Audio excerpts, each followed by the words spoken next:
आगामी महापालिका निवडणुकीच्या रणांगणात भाजपने आपला विजयाचा विश्वास पुन्हा एकदा बोलून दाखवला आहे। राज्याचे मंत्री आणि ज्येष्ठ नेते गणेश नाईक यांनी ठामपणे म्हटलंय की महापालिकेत पुन्हा भाजपचीच सत्ता येणार आणि हे सांगण्यासाठी आम्हाला कोणत्याही ज्योतिषाची गरज नाही। नाईक यांनी शहराच्या राजकीय प्रवासाचा आढावा घेतला। 1995 पासून पक्ष कोणताही असो, महापालिकेवर त्यांचं वर्चस्व राहिलं आहे। ते म्हणाले की गेल्या 10 वर्षांत आम्ही वैयक्तिक टीकेऐवजी केवळ विकास कामांवर लक्ष केंद्रित केलंय। मग ते रस्ते असोत, पायाभूत सुविधा असोत किंवा नागरिकांचे प्रश्न, याच कामांच्या जोरावर जनता पुन्हा भाजपलाच कौल देईल। युतीच्या संदर्भात बोलताना त्यांनी स्पष्ट केलं की मित्रपक्षांच्या काही अवाजवी मागण्यांमुळे एकत्र येणं शक्य झालं नाही। शेवटी विरोधकांना इशारा देताना नाईक म्हणाले, आम्ही कुणावरही विनाकारण टीका करणार नाही, पण भाजपला अडचणीत आणण्याचा प्रयत्न झाला तर त्याचा योग्य जमा खर्च नक्कीच केला जाईल। सार्वत्रिक निवडणूक 2026 प्रभाग क्रमांक 25 या ठिकाणी प्रचार सभा होत असताना भारतीय जनता पार्टीचे अधिकृत उमेदवार श्री सुनील बाळाराम पाटील, ब भागातून श्रीमती सलूजा संदीप सुतार, क भागातून श्रीमती नेत्रा आशिष शिर्के आणि ड भागातून श्री रवींद्र उद्धव विजयासाठी या ठिकाणी उपस्थित असलेले माजी नगरसेवक संदीप सुतार, माजी नगरसेविका सुरेखा इतापे, माजी नगरसेविका सरस्वती पाटील, माजी परिवहनचे सभापती अर्जुन सिंघवी, शिक्षण समितीचे व्यापारी किसन शेठ उंडे, समाजसेवक आणि उद्योगपती आशिष शिर्के, ज्यांचा मगाशी उल्लेख झाला ते श्री रणजित नाईक, बंडखोरी न करता प्रामाणिकपणे पक्षाबरोबर राहिले, तुझं सगळ्यांनी कौतुक करत टाळ्या वाजवला। सन्मान करणार देवेंद्र फडणवीसांबरोबर मी बोललो की म्हटलं अंका लोकांना अशा प्रकारे जर कोणी त्रास देत असेल तर मंत्रिपद राहू द्या बाजूला, मी त्या ठिकाणी आंदोलन करणार नाही। आणि मी तुम्हाला शब्द देतो, कुठल्याही प्रकारे ही विधानसभा महापालिका संपल्यानंतर नवी मुंबई करता एक पॅटर्न निघून देवेंद्रजी फडणवीस मला बोलले, नाईक साहेब तुम्हीच फॉर्म्युला काढा। आमचा खेरणा बनकोडा जी गाव आणि जी आजूबाजूची वस्ती आहे ती 84 एकर जागा, 84 एकरचे 8 भाग करून एक भाग डिमॉलिशन करून टावर उभे करायचे विचार आहे। आज जे साधारणपणे राहतात त्याच्या दीडपट कमीत कमी काही ठिकाणी दुप्पट त्या ठिकाणी दिला जाईल।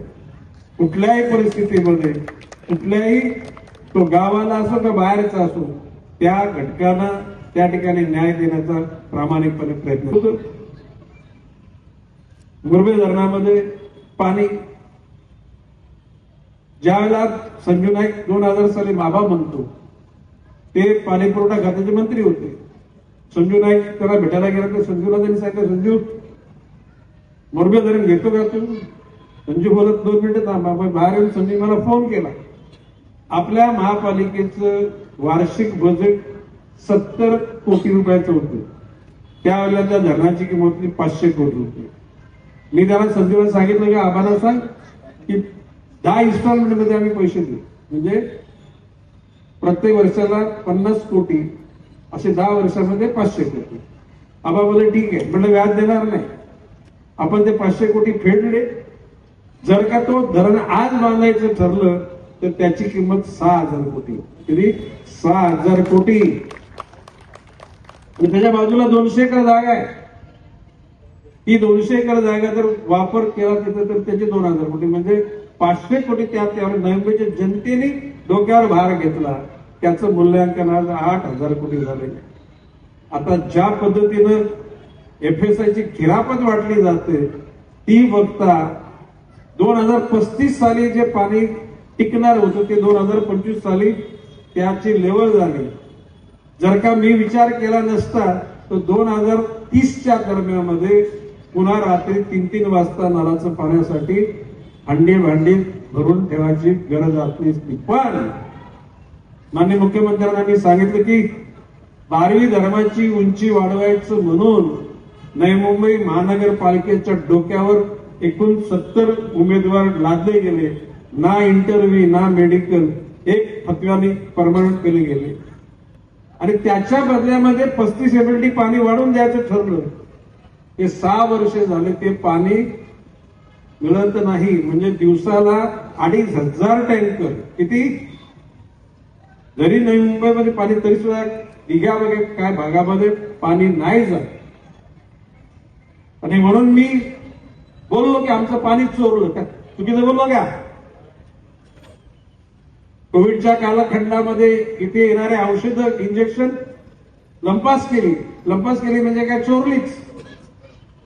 त्यावेळेला रबाला MIDC मध्ये ऑक्सिजनचे गॅस आपल्या हॉस्पिटलसाठी तयार होत असताना ते परत चोरून नेले. म्हणजे मी बोललो औषध चोरलं, गॅस चोरला, पाणी चोरला. आणि मगाशी कोणीतरी बोललं की सिडकोचे भूखंड बिल्डर लोकांच्या घशात घातले. मी विधानसभेत बोललोय. एकनाथजी शिंदे तत्कालीन मुख्यमंत्री बसले, उपमुख्यमंत्री देवेंद्र फडणवीस, अजितदादा पवार. मी त्यांना बोललो की सिडकोच्या त्या प्रशासनामध्ये बिल्डर लोकांचे दलाल आहेत. भाषण ऐकले का तुम्ही? शासनामध्ये सिडकोचे दलाल, बिल्डरचे दलाल आहेत आणि शासनामध्ये सुद्धा सगळ्यांचे हात साफ नाही. हे बोलतो विधानसभेत बोलणं, आज पुन्हा बोलतो. आमचे हात पण साफ आहेत, त्यांचं मन पण साफ. आम्ही दिलेला शब्द पुराच करतो. अरे नवी मुंबई महापालिकेला हॉस्पिटलसाठी, शाळांकरता, पार्किंग करता, मैदानाकरता, गार्डन करता मिळणारे भूखंड बिल्डर 3 लाख रुपयांनी स्क्वेअर मीटरने प्लॉट घेतो आणि सिडकोचे अधिकारी सांगतात तिकडून परत एक फोन येऊ द्या, म्हणजे तिकडे 30,000 रुपये द्या. ते बिल्डर अरे कुठे आहे? खरं आहे ना? लाज वाटली पाहिजे. अष्टक म्हणतो त्याला तारांचं बल, चंद्राचं बल, सगळ्यात देवांचं म्हणजे गावचा गावदेव, कुलदैवत आणि पिंपलावरच्या मुंजाला सुद्धा नारळ फोडला जातो आणि चिंचेवरच्या हल्लीला सुद्धा नारळ फोडला जातो. तुम्ही तर सगळे देवासारखे माणसं. तर ह्या अशा परंपरा असताना हे सगळे लोक सगळे प्रयत्नाची पराकाष्ठा करून या 4 लोकांना निवडून देणार आहेत. आता बाब अशी आहे की सलुजा सुतार आणि सुनील सुतार यांनी उल्लेख केला लोटस तलावाचा. लोटस तलाव आपणच थांबवलेला आहे आणि ती निवडणुका झाल्यानंतर मंत्रालयात बैठक लावून हा लोटस तलाव जनतेसाठीच त्या ठिकाणी राहील. समाज मंदिराची बाब सलुजाने पण मांडली, सुनील पण मांडली. ती सुद्धा समाज मंदिराची जागा होईल, इंग्रजी माध्यमाची शाळा होईल, पार्किंगचं स्थळ होईल आणि या अनुषंगानं भविष्य काळामध्ये नवी मुंबईचा इतिहास हा उज्ज्वल अक्षराने लिहिला जाईल. आता मगाशी मी सीवूडला गेलो होतो. सीवूडमध्ये जसा इथे सुद्धा सगळ्या वक्त्याने गणेश नाईक म्हटलं तुमचं काहीतरी बोला ना. गणेश नाईक जनतेने घडवला, गणेश नाईक स्वतःने घडला. त्या कालाच्या ओघामध्ये जनतेने प्रोत्साहित केलं. पहिल्यांदा मी 21व्या वर्षी जिल्हा परिषद उभा राहिलो. 150 मतांनी या सरस्वतीच्या वडिलांसमोरच मी पडलो. पिके पाटील बरोबर ना? सरस्वती खरं ना? हिच्या बापाच्या बरोबर सगळे काँग्रेसवाले, माझ्या बरोबर कोणच नाही. म्हणजे सगळे कोरटोर मध्ये आपल्या गावची. पण तरी सुद्धा 150 मतांनी पडलो. लोकांना वाटलं आता धास्तावेल, परत काय उभा राहणार नाही. 27व्या वर्षी मी 77 साली विधानसभेला उभा राहिलो. 13,000 मतांनी पडलो. 2 नंबर माझाच होता.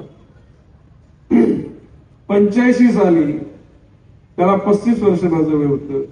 त्यावेळेला 1800 मतांनी त्याला जनार्दन गौरी ते सभापती होते त्यांच्या विरुद्ध राहिलो. आणि बाकी नंतर नोव्हेंबरच्या लोकांनी राग काढला.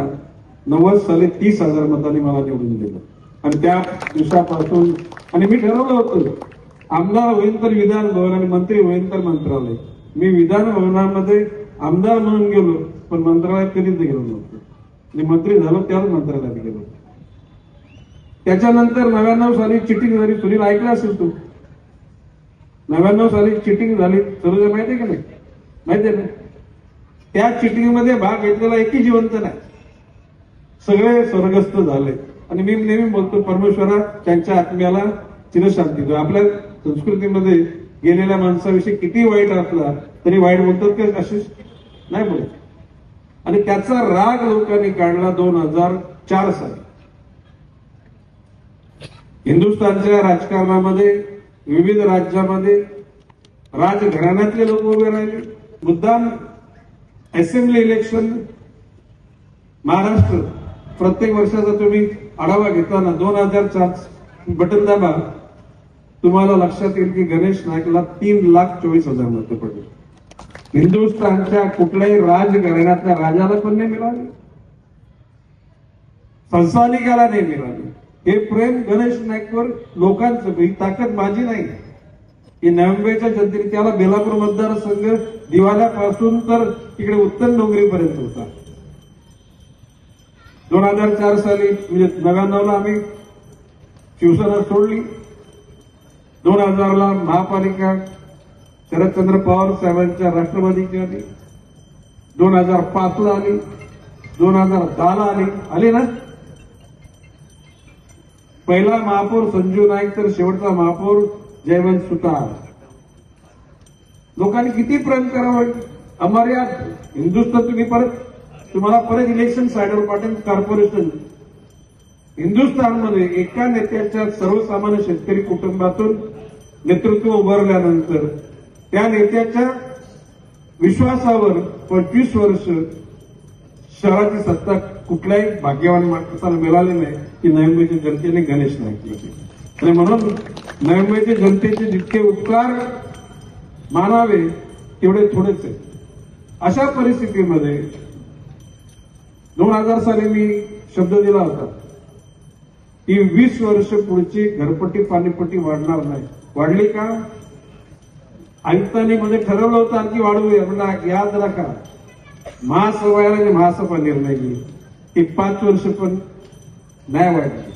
आणि आज मी शब्द देतोय पुढची 20 वर्ष सुद्धा घरपट्टी पाणीपट्टी वाढवू देणार नाही. लोकांना नोटिसा पाठवून ब्लॅकमेल करून पैसे कमावण्याचा धंदा करतो.